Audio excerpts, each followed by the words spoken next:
Hey what's up guys, welcome back once again। दोस्तों आज की कहानी जो एक्सप्लेन करने जा रहे हैं वो असल में समुद्र किनारे पत्थरों को बीनने वाली एक गरीब लड़की की है, जिसको एक दिन एक अमीर औरत की देखभाल के लिए रखा जाता है। कहानी की शुरुआत होती है और हम एक नेशनल म्यूजियम को देखते हैं, जहाँ पर एक औरत वहाँ के फर्श को साफ कर रही थी। तभी उसी दौरान वहाँ पर एक डायनासोर के जबड़े को लाया जाता है, जो कि अब फॉसिल बन चुका है और शायद कहीं से निकाला गया, लेकिन उसके ऊपर किसी और का नाम होता है, जिसे बदलकर वहाँ के मशहूर पेंटर का नाम का टैग लगा दिया जाता है। मतलब मेहनत किसी और की और नाम किसी और का।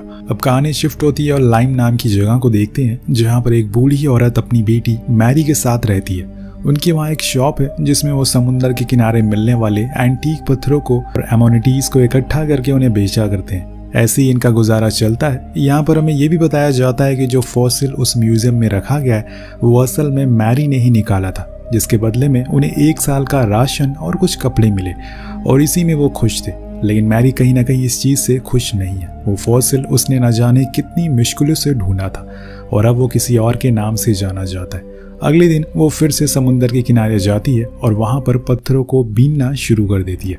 ऐसा ही सेम आज वो करने वाली है और वहां उसे एक बड़ा पत्थर मिलता है, जिसको तोड़ने पर उसके अंदर काफी अच्छी एंटीक थे, इसलिए वो उसे लेकर घर आ जाती है और उसे साफ करने लगती है। तभी वहाँ एक अमीर आदमी अपनी बीवी शार्लेट के साथ आता है। वो मैरी से कहता है कि मैंने आपके बारे में लंदन में काफी लोगों से सुना है। वो कहते हैं कि आप जो कुछ भी ढूंढ कर लाती हैं वो करोड़ों में बिकता है। तो मैरी उसके जवाब देते हुए कहती है कि अगर ऐसा ही है तो हम यहाँ पर क्यों रह रहे हैं, हमें तो फिर महलों में रहना चाहिए। उसकी बातों से साफ पता चल रहा था कि वो नाखुश है। तो रॉड्रिक कहता है कि जिस पत्थर को आप साफ कर रही हैं वो असल में अमोनाइट है, जो कि बहुत ही कम पाया जाता है। मेरी आपसे एक रिक्वेस्ट है कि अगर आप भी मुझे ये सिखाएं कि ये काम आप कैसी करती हैं, तो मैं भी साथ में समुद्र किनारे जाना चाहता हूँ। लेकिन मैरी साफ साफ मना कर देती है। या हम लोग एक बात को नोटिस करते हैं कि इस पूरी बातचीत में शार्लेट एक भी शब्द नहीं बोलती और बस चुपचाप वहीं खड़ी रहती है। खैर, अब मैरी के मना करने के बाद वो अपने होटल चला जाता है, जहाँ पर भी हम देख पाते हैं कि दोनों आपस में बिल्कुल बात नहीं करते। जहाँ में पता चलता है कि कुछ सालों पहले एक हादसे की वजह से शार्लेट डिप्रेशन में चली गई है और तब से लेके आज तक वो बस इतना ही बोलती है जितना ज़रूरी है। लेकिन अभी उसे ये नहीं पता कि कुछ दिनों के बाद उसकी ज़िंदगी में एक ऐसा शख्स आने वाला है जो उसके लिए सब कुछ बदल सकता है। अब वो कौन है, इसके लिए आपको थोड़ा सा इंतज़ार करना होगा। अगले दिन जब मैरी समुद्र के किनारे जाती है तो फॉसिल को ढूंढने के लिए वहाँ उसकी मुलाकात रॉड्रिक से होती है, जो उसे देखने के लिए आया था कि आखिर वो कैसी चीजों को देखती है, उन्हें समझती है। मैरी भी उसका साथ देती है और धीरे धीरे उसे इस काम की बेसिक चीजों के बारे में बताने लगती है। जिसके बाद वो घर आ जाता है, लेकिन वहाँ वो देखता है कि उसकी वाइफ अभी भी बेड पर ही लेटी हुई है और ये देखकर वो उसे बहुत गुस्सा करता है और फिर कहता है कि चलो हम बाहर चलते हैं थोड़ी देर के लिए वॉक पर। वो उसे समुद्र के किनारे ले जाता है, लेकिन वहां जाकर भी वो बस चुपचाप बैठी रहती है, जिसकी वजह से रॉड्रिक कहता है कि अगर तुम ऐसे ही रही तो और बीमार हो जाओगी। डॉक्टर ने कहा है कि तुम्हें हंसना होगा, दूसरे लोगों से बोलना होगा। अगर ऐसे ही चलता रहा तो सब कुछ खत्म हो जाएगा। आखिर कब तक मैं तुम्हें ऐसे बोलता रहूंगा, तुम्हें खुद भी तो सोचना होगा। मुझे वो वापस पहले वाली वाइफ चाहिए जिसके चेहरे पर हंसी थी, लेकिन वो इस बारे में कुछ नहीं कहती। अब रॉड्रिक वहां से चला जाता है और पहुंच जाता है मैरी की शॉप पर, जहां वो उसे अमोनाइट खरीद लेता है ताकि वो उसे लंदन ले जाकर बेच सके। पर जाते जाते वो उसे कहता है कि मैं कुछ दिन के लिए बाहर जा रहा हूँ, अगर आप मेरी वाइफ का ख्याल रख सके, जैसे कि आप समुद्र किनारे जा रहे हैं तो उसे भी साथ में ले जाए। वैसे ही हमारे घर पर काफ़ी नौकर है, लेकिन उसे शायद किसी नए इंसान की ज़रूरत है, बस आपको उसका ख्याल रखना है। पर मैरी मना कर देती है क्योंकि उसे अपनी शॉप भी तो देखनी है।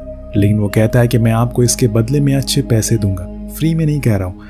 अब पैसे की बात सुनकर वो मान जाती है और फिर वो उसे छोड़कर चला जाता है। जिसके अगले दिन जब मैरी समुद्र किनारे जाती है तो वो शार्लेट को भी ले लेती है, फिर काम करना शुरू कर देती है। लेकिन उस दौरान उन दोनों में कोई बात नहीं होती।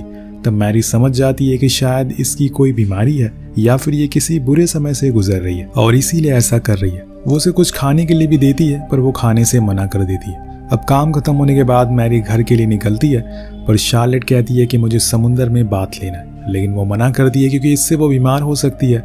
लेकिन शार्लेट गुस्से में कहती है कि ऐसा करने के लिए उसे डॉक्टर ने कहा और उसकी बात नहीं सुनती है और जाकर समुद्र में नहाने लगती है। तभी उसकी तबीयत खराब हो जाती है। हालांकि वो अपने घर जाने की कोशिश करती है लेकिन जा नहीं पाती, इसलिए वो मैरी के पास आती है और जैसे ही वो गेट खोलती है शार्लेट बेहोश होकर गिर जाती है। मैरी फौरन अपनी मॉम को बुलाती है जो तुरंत डॉक्टर को कॉल करती हैं और डॉक्टर आने पर बताता है कि हाँ, इसकी तबीयत बहुत खराब है, तुम्हें इसकी देखभाल करनी होगी। लेकिन वो कहती है कि मैं तो इसे जानती भी नहीं हूँ और इसके हस्बैंड से मुझे बात करनी होगी। तो डॉक्टर कहते हैं कि कोई नहीं, आप इसे अपनी बहन की तरह समझकर इसकी देखभाल करिए। अब यहाँ मैरी एक अच्छी औरत होती है, हालांकि उसकी माँ राजी नहीं थी इस बात से, क्योंकि जब तक शार्लेट ठीक नहीं हो जाती वो यहीं पर रहेगी और इसीलिए उसे कहती है कि तुम्हें इसके पति से और पैसे मांगने चाहिए और अब तो ये तुम्हारे बेड पर भी सोएगी, ऐसे में तुम क्या करोगी? इतना बड़ा हमारा घर है, बस एक ही कमरा यहाँ मौजूद है। लेकिन मैरी कहती है कि कोई नहीं, मैं इसे संभाल लूंगी।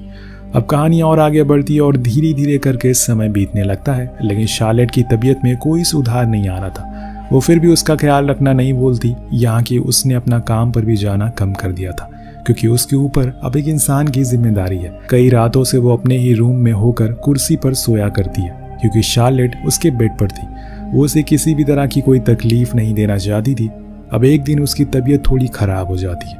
वो अपने पड़ोसी के पास जाती है जो कि उसकी एक्स थी। उसे कुछ दवाइयाँ लेकर आती है और उसके नेक पर लगा देती है, जो उसे ठीक कर रही थी। एक रात तो मैरी उसकी पेंटिंग भी बनाती है कि कहीं ना कहीं, लेकिन उसे अब उसका ख्याल रखना अच्छा लग रहा था। लेकिन ये बात उसने ना तो खुद को बताई और ना ही किसी और को। एक दिन फिर से डॉक्टर आते हैं और उसे बताते हैं कि अब शार्लेट ठीक हो चुकी है, लेकिन वो इतनी जल्दी ठीक होगी उसे ये नहीं पता था। यहाँ पर वो मैरी की तारीफ भी करता है क्योंकि उसने अपना काम धाम छोड़कर उसकी देखभाल करी और ये जानकर शार्लेट मन ही मन सोचती है कि शायद उस दुनिया में हर कोई बुरा नहीं होता, कोई बेवजह भी आपको खुश रख सकता है। ठीक होने के बाद शार्लेट अब उस घर को एक्सप्लोर करना शुरू कर देती है। वहाँ हर तरफ घूमती है और ऐसे ही करने पर उसे मैरी रोकती भी नहीं, क्योंकि वो जितना चलेगी उसके लिए उतना ही अच्छा होगा। तभी उसे वहाँ पर एक पियानो भी दिखता है जिसे वो प्ले करने लगती है और उसे ऐसा करने में अच्छा भी लगता है। जिसके बाद वो मैरी के पास जाती है और उसे वहाँ पहली बार कुछ कहती है। वो बोलती है कि उसे समुंदर के पास जाना है, क्या वो उसके साथ चलेगी?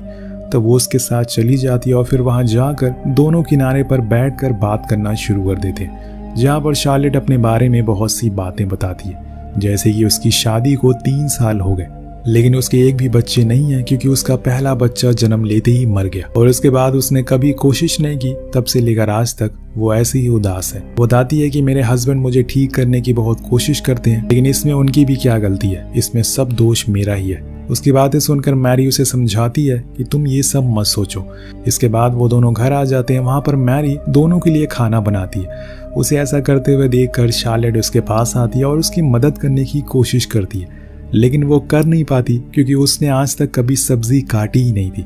अब मैरी ये देखकर समझ जाती है पर कुछ कहती नहीं। उसे कुछ आसान काम करने को वो कहती है, जैसे कि कोयला उठाकर लाने का काम, लेकिन उसमें भी उसे चोट लग जाती है और वो रोने लग जाती है। मतलब शार्लेट बहुत ही नाजुक थी, उसने कभी जिंदगी में कठिनाइयां नहीं देखी थी। वही मैरी बचपन से परेशानियों से लड़ रही थी। अब वो उसकी मरहम पट्टी करती है और फिर दोनों साथ में बैठकर खाना खाते। यहाँ पर शार्लेट उससे कहती है कि तुम मेरे एक बच्चे की तरह ख्याल रखती हो, लेकिन मेरा एक सवाल है, क्या तुम्हारे कोई बच्चे नहीं है? तो वो कहती है कि नहीं, मेरी माँ के 10 बच्चे थे जिसमें से 8 मर गए और 2 ही बचे। मेरे डैड भी कुछ दिन पहले गुजर गए, जिसके बाद से ही मैं उन्हें संभालती हूँ। अब कुछ देर ऐसे ही बात करने के बाद वो दोनों सोने चली जाती हैं, लेकिन शार्लेट देखती है कि मैरी चेयर पर सो रही है और इसीलिए वो उसे वहाँ सोने से मना करती है और यहाँ बेड पर आने को बोलती है, लेकिन वो मना करती है। पर उसके बार बार कहने पर वो मान जाती है और फिर दोनों एक साथ ही वहीं सो जाते हैं। ये असल में पहली बार हुआ था। अगले दिन डॉक्टर आता है शार्लेट को देखने के लिए, जो कि अब ठीक हो चुकी है, लेकिन जाते समय वो एक संगीत समारोह का इनविटेशन देते हुए जाता है, जो कि मैरी के लिए था, लेकिन वो जाने से मना कर देती है क्योंकि उसने शार्लेट के लिए इनवाइट नहीं दिया था। अगर वो आएगी भी तो उसके साथ शार्लेट भी होगी। तो डॉक्टर कहता है कि ठीक है, तुम दोनों आ जाना। अब रात होने पर मैरी उसको तैयार कर देती है और फिर वो लोग निकल जाते हैं, लेकिन यहाँ पर शार्लेट को अंदर बुला लिया जाता है और मैरी को बाहर ही बैठने को कहा जाता है, क्योंकि उसके कपड़े अच्छे नहीं थे और वो गरीब थी। मैरी तो सारा समय उसे ही देखती जा रही थी कि वो कैसे हंस हंस कर बात कर रही है, और यही देखकर उसे खुद पर गुस्सा आ जाता है कि वो यहाँ क्यों आई। थोड़ी देर बाद वो वहाँ से उठकर चली जाती है क्योंकि उसे ये तरीका पसंद नहीं आया था। अब थोड़ी देर बाद शार्लेट भी घर आ जाती है क्योंकि वो समझ जाती है कि मैरी को ये पसंद नहीं आया। घर जाकर वो देखती है कि मैरी चुपचाप बैठी हुई है, इसलिए वो उसका हाथ पकड़कर कहती है कि तुम वहाँ पर सबसे अच्छी लग रही थी, उन अमीर लोगों से भी ज्यादा अच्छी। लेकिन मैरी कोई जवाब नहीं देती। अगले दिन वो लोग समुद्र के किनारे जाते हैं, जहाँ पर मैरी वही अपना काम कर रही होती है, लेकिन वो अभी भी इस बात से नाराज थी, इसलिए ज्यादा कुछ नहीं बोलती। वहीं दूसरी ओर शार्लेट भी पत्थरों को ढूंढना शुरू कर देती है और उसे वहां पर एक फॉसिल मिलता है जो बहुत ही बड़ा था। ये किसी जीव का हो सकता है, इसलिए वो मैरी को बुलाती है मदद के लिए और फिर दोनों उसे मिलकर वहां से बाहर निकालते हैं। ऐसे ही दोनों में बातें फिर से शुरू हो जाती है। अब दोनों रात में उस फॉसिल को साफ कर रहे होते हैं। यहाँ पर मैरी उसे बताती है कि मैं जब 11 साल की थी तो मैंने एक बहुत बड़ा फॉसिल निकाला था जिसकी कीमत लाखों डॉलर में थी। लेकिन एक दिन हमारे घर पर कुछ लोग आते हैं जिन्होंने बताया कि हम ये चीज़ अपने घर पर नहीं रख सकते और इसीलिए वो उसे अपने साथ लंदन ले गए। वहाँ पर उसे म्यूजियम में रख दिया और बदले में हमें 1 साल का खाना और कपड़े भी मिले, जैसे कि मैंने आपको शुरुआत में बता दिया था। अब काम करते करते बहुत रात हो जाती है, लेकिन मैरी अभी भी उसे साफ कर रही थी, इसलिए शार्लेट उसकी मदद करने के लिए आती है। इसी बीच वो दोनों करीब आ जाते हैं और यहाँ मैरी खुद को रोक नहीं पाती और उसे किस कर लेती है और कुछ इस तरह से ये पहली बार एक दूसरे के करीब आते हैं। मैरी कहीं ना कहीं शार्लेट को चाहने लगी थी, लेकिन उसने कभी उसे ये बात नहीं बताई। अब अगले दिन मैरी उसे लेकर समुंदर के किनारे जाती है और पानी में जाकर नहाना शुरू कर देती है। ऐसा करने के लिए वो शार्लेट को भी बोलती है, लेकिन वो मना करती है क्योंकि उसे पानी से बहुत डर लगता है। लेकिन मैरी उसे जबरदस्ती अंदर आने को बोलती है, जिसके बाद वो चली जाती है और यहाँ वो पहली बार पानी में गई थी, सिर्फ मैरी के कहने पर। उसके चेहरे पे एक अलग सी मुस्कान थी। ये वो शार्लेट नहीं थी जिसे हम जानते हैं। दोनों नहाने के बाद घर आ जाते हैं, जहाँ पर शार्लेट उसके और रॉड्रिक के रिश्ते के बारे में बहुत सी बातें बताती है। तभी उनके शॉप पर एक आदमी आता है जो उस फॉसिल को खरीदना चाहता था, लेकिन वो उसकी बहुत कम कीमत लगाता है। तभी वहाँ पर शार्लेट भी पहुंच जाती है, जो उस आदमी को बताती है कि जिस औरत से आप यहाँ खरीद रहे हैं उसके निकाले गए न जाने कितने फॉसिल आज लंदन म्यूजियम में रखे हुए हैं। आपको उसकी मेहनत का ज्यादा पैसा देना चाहिए। वो आदमी भी मान जाता है और फिर उसे अच्छी कीमत देकर जाता है। अब यहाँ शार्लेट को अपने लिए बोलते हुए देखकर मैरी को बहुत अच्छा लगता है। आज कोई है जो उसके साथ खड़ा हुआ है। कुछ दिन ऐसे ही चलता रहता और सब कुछ ठीक था, लेकिन एक दिन रॉड्रिक की चिट्ठी आती है जिसमें वो शार्लेट को लंदन बुला रहा था और ये पढ़कर वो बिल्कुल खुश नहीं होती कि वो यहाँ पर बहुत खुश है। वहाँ जाकर वो फिर से पहली जैसी हो जाएगी और ये बात मैरी भी समझती है, इसलिए वो उसे जाकर समझाती है कि सब कुछ ठीक हो जाएगा। तब यहाँ पर शार्लेट उसे एक रुमाल देती है जो उसने बीती दिनों में खुद बनाया था, सिर्फ मैरी के लिए। जिसके बाद दोनों सो जाते हैं और एक आखिरी बार इंटीमेट होते हैं, क्योंकि दोनों को ही पता था कि वो अब नहीं मिलने वाले। और अगली सुबह उसके जाने के टाइम मैरी उसके सामानों को पैक कर देती है और फिर उसे जाकर टांगे पर बैठा देती है। वो कुछ कर नहीं सकती थी, बस उसे जाते हुए देखने के अलावा। कुछ दिन बीत जाने के बाद मैरी भी अब चुपचाप रहने लग गई थी, क्योंकि उसका ख्याल करने वाला, उसका हाल चाल पूछने वाला अब कोई नहीं था। उधर लंदन में शार्लेट फिर से पहले जैसी हो गई थी, लेकिन यहाँ मैरी के लिए मुश्किलें खत्म हो ही नहीं रही थी। एक दिन उसकी माँ की तबीयत खराब हो जाती है और वो इस दुनिया को छोड़कर चली जाती है। अब वो बिल्कुल अकेली पड़ चुकी थी। उसने समुद्र किनारे जाना भी छोड़ दिया था। लेकिन एक दिन इसी बीच उसके पास एलिजाबेथ आती है, जो कि उसकी एक्स गर्लफ्रेंड है। वो उसे सहारा देती है, लेकिन मैरी का ये अकेलापन अब शायद दूर नहीं हो सकता। एक दिन उसके पास एक चिट्ठी आती है जिसमें उसे एक म्यूजियम में जाने का इन्वाइट आया था। वो अगले दिन वहाँ के लिए निकल जाती है और उस एड्रेस पर पहुँचती है जहाँ पर एक बहुत बड़ा सा घर था, और ये घर किसी और का नहीं बल्कि शार्लेट का था। तभी वहाँ पर शार्लेट आती है, जो उसे देखकर बहुत खुश होती है और फिर दोनों किस करते हैं। जिसके बाद वो उसे बताती है कि मैंने तुम्हारे लिए एक सरप्राइज प्लान किया। वो उसे एक रूम में लेके जाती है और उसे बताती है कि ये तुम्हारे लिए आज से है, तुम यहीं पर रहोगी और हम हमेशा साथ रहेंगे। लेकिन मैरी को ये बात पसंद नहीं आती। वो कहती है कि तुमने मुझे यूज किया है। मुझे लगा था कि मुझे किसी म्यूजियम से इनवाइट आया, लेकिन तुमने मुझे धोखा दिया। तुम मुझे अपने फायदे के लिए यहाँ पर लेकर आई हो। मेरा पुराना घर, मेरा काम ही सब कुछ है मेरे लिए। जिस रिश्ते को तुम कायम रखने के लिए बोल रही हो वो बस एक इमेजिनेशन है। ऐसा कभी हकीकत में नहीं हो सकता। अगर तुम्हारे हस्बैंड को इस बारे में पता चला तो हम दोनों जेल में होंगे।